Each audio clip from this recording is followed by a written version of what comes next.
What's really wrong with Metro Manila? Metro Manila, a city always buzzing, faces a huge list of city problems. Think about the terrible traffic or the housing crunch. The daily grind for millions of people shows how badly its city plans have gone wrong. This article looks deep into the main issues hurting the capital region. We'll break down the complex problems that stop good growth and a better life. Knowing why things are broken is key for any real fixes. This look around will shine a light on the big failures in how Metro Manila was built and run. It will also show how these issues play out in people's everyday lives. We offer a direct look at the planning choices that got us here. The gridlock epidemic, transportation and traffic congestion. Metro Manila's traffic is famous for all the wrong reasons. It chokes our roads and slows down everything. This daily mess comes from a few big problems. Our city's transport system struggles, too many cars fill the streets, and it all hurts our money and our daily peace. Inadequate public transportation infrastructure. Our public transport needs a lot of help. The MRT, LRT, buses, and jeepneys often run over capacity. They are old and many parts need fixing. Different kinds of transport do not link up well. For example, switching from a train to a bus can be a real headache. Millions rely on these systems, but they often struggle to move everyone quickly and safely. Over-reliance on private vehicles. Why do so many people buy cars in Metro Manila? One big reason is the lack of good choices. If public transport is slow or packed, buying a car feels like the only way to get around. Our cities also spread out a lot, meaning you often need a car for everything. This way of building cities, focusing on cars, just makes traffic worse. People want convenience, and cars seem to offer it, even if it adds to the big jam. Impact on economy and quality of life. Traffic costs us a lot. Experts say billions are lost each year because people are stuck on roads, not working. Fuel gets wasted just sitting in gridlock.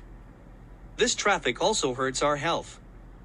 The air gets dirty, and sitting in traffic causes a lot of stress. People spend hours commuting, which means less time for family, friends, or just resting. The housing deficit, affordability, and accessibility crisis. Finding a good, cheap place to live in Metro Manila is tough. The city has a big housing shortage. This problem hits low and middle-income families the hardest. There just aren't enough homes for everyone, and the ones available are often too pricey. Uncontrolled urban sprawl and land use. The city just keeps growing outward, often without a plan. This fast, messy growth makes housing problems worse. Good land is often used badly.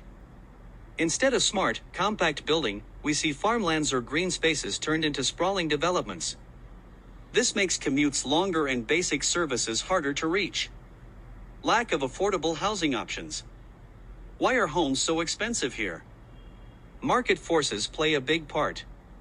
The cost to build new homes keeps going up. Also, some city rules on zoning make it hard to build cheaper places. Government programs try to help, but they often can't keep up with the huge demand. Many families are priced out of the market. The rise of informal settlements. Because housing is so scarce, many families live in informal settlements. These are communities built without proper permits or land rights. People living here often lack clean water, power, or safe roads. Life there is very uncertain. Moving these families is hard.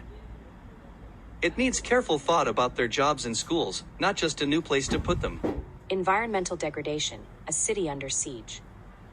Metro Manila faces serious environmental problems. These issues come straight from bad city planning. From trash everywhere to polluted rivers, our city's health is suffering. We see the impacts every day, from dirty air to flooding. Waste management failures. Our trash system is a mess, landfills are full, and not enough trash gets recycled. You often see garbage piled up on streets or dumped illegally. This unmanaged waste makes people sick and harms the environment. It pollutes our land and water, making the city a less healthy place to live. Waterways and drainage system inadequacies. The rivers and creeks in our city, called esteros, are often polluted and blocked. Bad city planning has made this worse. These waterways are supposed to help with floods, but they can't do their job when they're full of trash and dirt. This leads to more floods when it rains, making life hard for many. Our water systems just aren't ready for a big city.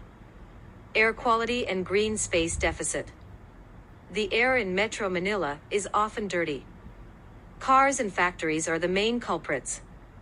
We also don't have enough green spaces like parks. Green areas clean the air and offer a place to relax. With too few of them, waste management failures. Our trash system the air and offer a place to relax. With too few of them, city dwellers miss out on healthier air and spots to simply breathe. Parks are not just nice to look at, they are vital for a city's health. Governance and planning, the bureaucratic labyrinth. Solving Metro Manila's urban problems is hard because of how the government works. Many different local government units, or LGUs, share the job. This setup can cause a lot of confusion and make big plans difficult. It's like trying to steer many boats in different directions. Fragmented governance and coordination issues. Metro Manila has many separate cities and towns. Each has its own mayor and rules. This means there's no single, clear plan for the whole area. Getting everyone to agree on big projects, like a new train line or a flood plan, can be a nightmare. Without good teamwork, things fall through the cracks. Weak enforcement of zoning and building codes. Rules about how land can be used and how buildings should be built exist. But sometimes, these rules are not followed well. Or they are not enforced at all. This can lead to buildings going up in wrong places or structures that are not safe. It messes up how the city grows and can put people at risk.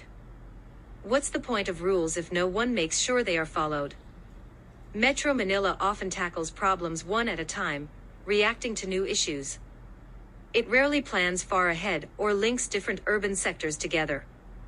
For example, traffic solutions should connect with housing plans. We need a way to think about the city's future as one whole picture, not just small parts. This reactive approach just leads to more problems down the road. Building a better Metro Manila is possible. We need new ways of thinking and fresh actions. Some good ideas and ongoing efforts can show us the path forward. What can we do to make our city a better place for everyone? Imagine a public transport system that actually works together. We can link train lines with bus routes and jeepney stops. Modernizing old systems and adding new ones will help. Making it easy to switch between different types of transport means fewer people need private cars. This makes travel simpler and less stressful for everyone. Innovative housing solutions. We need more homes that people can afford. One idea is inclusive zoning, which sets aside land for affordable housing in new developments. Public and private groups can also work together to build these homes. Building more homes near public transport hubs, known as transit-oriented development, also helps. This way, people live close to their jobs and can skip long commutes. Sustainable urban development principles. Let's build greener cities. Using green building practices in new projects can save energy and resources. Expanding parks and planting more trees will help clean our air and give us places to relax. Better systems for handling waste and managing water are also key. These steps help the planet and make the city healthier. Strengthening metropolitan governance. We need better teamwork among all the cities and towns in Metro Manila. Agencies that plan our city can get more training and resources. Most importantly, local people should have a bigger say in how their city grows. When citizens take part in planning, the results are much better and truly serve the community. The core problem in urban planning for Metro Manila is fragmented governance due to its political subdivision into 16 cities, 1 municipality, and the national government, resulting in 18 different political wills pulling in various directions. This fragmentation makes it nearly impossible to have unified, coordinated urban planning and sustainable development across the metropolitan area. Metro Manila's urban planning woes stem not from lack of political will, but from the fragmentation of that will among multiple local governments without a strong, empowered central metropolitan authority to unify policy and action. Without significant governance reform to enhance coordination, transparency, and trust, Urban challenges like traffic, housing, and environmental risks will persist. Metro Manila faces tough urban planning challenges. Yet these problems also show us chances for big change. Fixing traffic, housing, and environmental issues means rethinking how we build and run our city. By working together, from city halls to local communities, we can build a Metro Manila that is truly livable. What kind of city do we want to live in? It's time we shape that future, step by careful step. Don't forget to like, share, and subscribe for a closer look at Manila's captivating narrative that will resonate long after the credits roll.